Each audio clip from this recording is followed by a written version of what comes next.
गोचर जमी को टंका नहीं बिक्री होइतबा अभियोग आनिले छेलियापड़ा ग्रामवासी। 11टी वार्ड को नहीं अनुकूल छेलियापड़ा पंचायत गठित होइछि। सेथिमध्यरु 4 गोटी वार्डर सभापति दायित्व तुलाइथुबा मदन मोहन साहू और संपादक दायित्व तुलाउथिबा रश्मि प्रधान टंका खाई रास्ता छाड़िबा अभियोग आनिले 7 गोटी वार्डर बासिंदा। रास्ता देवा पाई प्रधानमंत्री सड़क योजनारू प्राय 1 एकररू अधिक जागा पाई उक्त व्यक्ति ठारू सभापति और संपादक 14 लाख टंका नहीं जाइथिबा अभियोग करिसंती ग्रामवासी। गोचर जागा मध्यरु 27टी ताल गछ, 10टी सागवान गछ और 30 रु ऊर्ध्व अन्यान्य गछ कटा जाइछि। उभय सभापति और संपादक आमे 4टी वार्ड जहा निष्पत्ति करिबु सेथिरे बाकी 7टी वार्डर बासिंदांकर कोनोसी दाबी आपत्ति रहिबा नाही बोली धमक देइथिबा कहिसंती ग्रामवासी। सरकार हाथी उपद्रवरू रक्षा करिबा पाई ताल समेत अन्यान्य गछ लगाइबा पाई कोटी कोटी टंका खर्च करुछंती। एणु एहार सुरक्षा और समस्यार समाधान निमंते 7टी वार्डर बासिंदा सोमवार जिला प्रशासन निकटरे दाबी जणाइथिबा जणा पड़िछि। जय जगन्नाथ। मो नाम दामोदर बारिक, छेलियापड़ा पंचायत ग्रामवासी। मोर से जो जगह नहीं से जगह पाखे मोर 2 एकर 54 डिसिमिल जगह अच्छी। से साइड मु गछ भी लगे, सागवान गछ लगे, शाल गछ लगे, ये शिशु गछ भी लगे, ताल गछ लगे।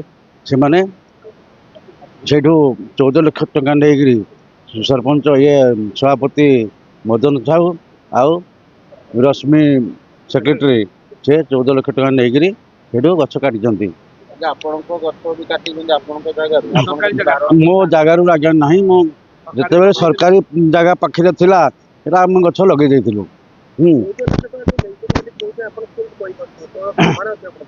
आम पाखे आम शुणुच प्रमाण किसी ना माने शुणुचु आम 14 लाख नहीं आम चाहूँ सभापति सेक्रेटरी को दंड मिलू। जय जगन्नाथ। मो छेलियापड़ा ग्राम पंचायत सरपंच कुमार मुदुली। आज मुख्य अभियोग आम जिलापाल को सब ग्राम पंचायत सम भोटर भाई माने और ग्रामवासी आसीचु अभियोग करने जेहेतु आमर विगत 3 दिन है मु अवश्य नथिले ए दिन तापर शुणा पाइली जे आमर किछि लोक 2 जन लोक गोचर जगार 150टी गछ, सागवान गछ 10टी आउ ताल गछ 30टी आउ अन्यान्य गछ एंदी सब 100-150 गछ पूरा काटी देइछंती। तापर फरेस्ट वाला को आमर ग्रामवासी जनइथिले, जनइरा परे फरेस्ट वाला भी आसीथिले, किंतु सी सभापति आउ सेक्रेटरी रश्मि प्रधान जी से भावुची जे पंचायतर मुख्य मु सरपंच किए से जानिनी ताको आमे भी मझिरे तागिद करथिलु।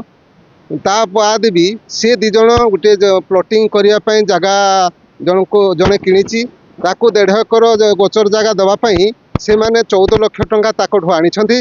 14 लाख आनी सारा पर दिन से गछ 150 गछ काटी दे छंती, मन इच्छा काटी देछंती। आम ग्रामवासी पचारियारू से कहले जे तमे छेलियापड़ार ग्रामवासी नुह आमे जो 150 घर अच्छो आमे छेलियापड़ा ग्रामवासी जेहेतु आम मीटिंग करना आमे जहाँ कहबू तमे मानिबा को बाध्य।